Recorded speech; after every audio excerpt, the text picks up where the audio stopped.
Sveiki. Antaradas moko, kad yra trys keliai. Vienas kelias yra doros kelias, arba aš vadinu šviesos kelias, kuris veda į viršų, į visų tikslų pasiekimą, į savo transformaciją, į geresnį save. Kitas kelias yra aistros kelias, kur dažniausiai žmonės tarnauja tik tai savo kūnui, instinktams, kaip gyvūnai. Ir po to kitas kelias yra neišmanimo. Dažnai mes kažko nežinom, trūksta žinių ir elgiamės labai neišmintingai. Ir tai tiek tas kelias, kaip aš sakau, veda į pragarą, arba mes labai sunkiai gyvename, skausmingai gyvename.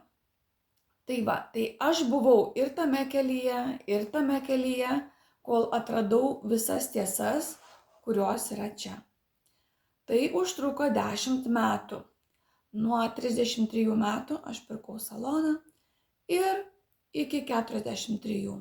O 6 metus aš laikiau egzaminą. Ir aš tą egzaminą jau kaip ir išlaikiau. Tai mano klausimas yra, kur esate jūs? Pagalvokite, kuriame kelyje esate jūs. Absoliučiai visos priklausomybės yra čia. Kažko nežinojimas yra čia. Tai visos žinios yra aljansų. Jevgenijus dar ne viską ten žino puikiai, bet jisai ištaisys ir visos žinios bus ten.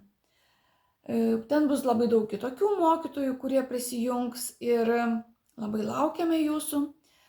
Tai tarkim, kiekvienas žmogus, kai eina savo keliu, čia yra savo kelias, jisai teisingas, kada gyveni iš širdies, ir būtent tuo keliu mes einame per širdį, per aukščiausią įkūrėją, ir mes kažkur nukrypstame arba į tą pusę, arba į aną pusę.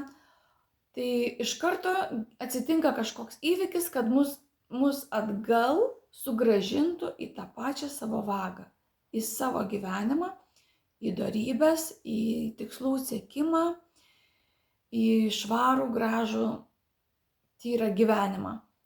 Arba čia, tai tada ir mes sugrįžtam atgal. Tam tie blogi įvykiai, kad mūsų sugrąžintų. Ligos lygiai taip pat. Nelaimingi atsitikimai vėl lygiai taip pat. Mes galim būti ir čia, ir kad sustabdytų mus nuo kažko, nuo pasipūtimo, nuo kažkokių blogų mūsų savybių, kurios ten visos neigiamos savybės yra surašytos pas Jevgenijų knygoje, pozityvios savybės ir negatyvios. Tai paskaitykite, kam kas priklauso, kur jūs esate, išsianalizuokite save. Tai paskutinis klausimas, kur esate jūs? Su meile. Viską darau su meile ir iš širdies. Gražios dienos.